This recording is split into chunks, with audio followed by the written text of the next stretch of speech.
So let's talk about the type of anxiety specific to autism that doesn't align with any of the existing anxiety disorders in the DSM. It's called distinct anxiety and is directly tied to autistic traits. But first, for those who don't know me, hi there, I'm Nicole Philippone, autistic advocate and author.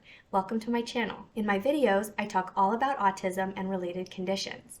But more than just focusing on spreading awareness, I try really hard to tie my content to practical strategies and solutions.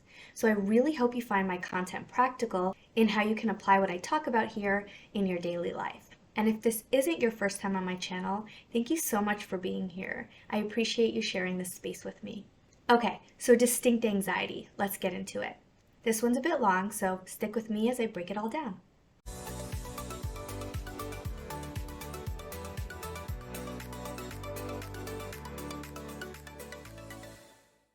Some important notes before I start. Distinct anxiety is not an official term yet, nor is it recognized as a disorder in the DSM.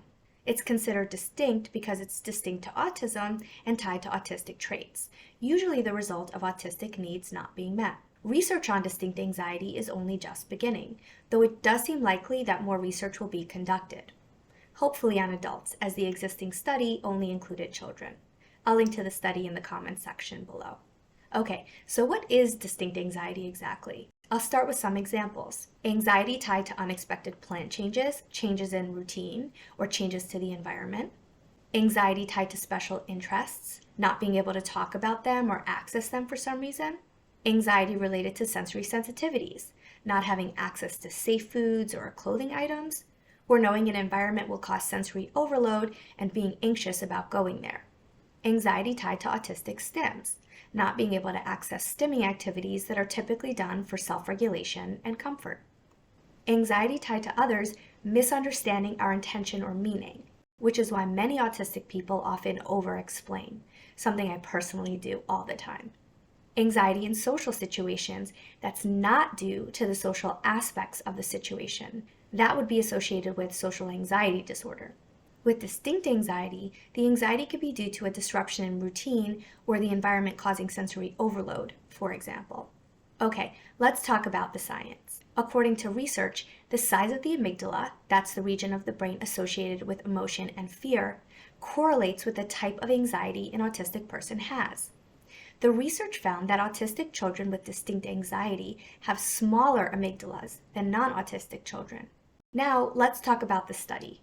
71 autistic children and 55 non-autistic children, ages 2 to 12, were included in the study. Only 31% of autistic children did not show any signs of anxiety, distinct or otherwise. 48%, so just about half, showed signs of distinct anxiety. Since research has not been conducted on adults, I'm going to make some logical hypotheses based on what I know from my own research and lived experiences.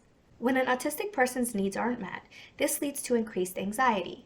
So logically, if an autistic person doesn't show signs of distinct anxiety in childhood and their needs are not met, it is extremely likely they will develop distinct anxiety over time. Since this research study was conducted on children who have autism diagnoses, there's a good chance they have adults around them actively helping them get their needs met, or at least trying. So perhaps the 52% that don't have distinct anxiety will never develop it. But what about all the undiagnosed adults who are only now discovering their autism? My hypothesis is that the percentage of distinct anxiety in adulthood, at least in the current generation of autistic adults, would be significantly higher. Now, some of you might be wondering why any of this matters. Well, anxiety can only be effectively addressed if the underlying causes are understood. And most autistic people struggle with multiple types of anxiety, so parsing this one out can be extremely helpful. And I say this from personal experience. Okay, so that's it for this video. I hope you found it helpful, and if you did, give it a like and comment below. Let me know what you think. And if you want to see more videos like it, subscribe to the channel and make sure you click the notification bell so you're notified when I post my next one.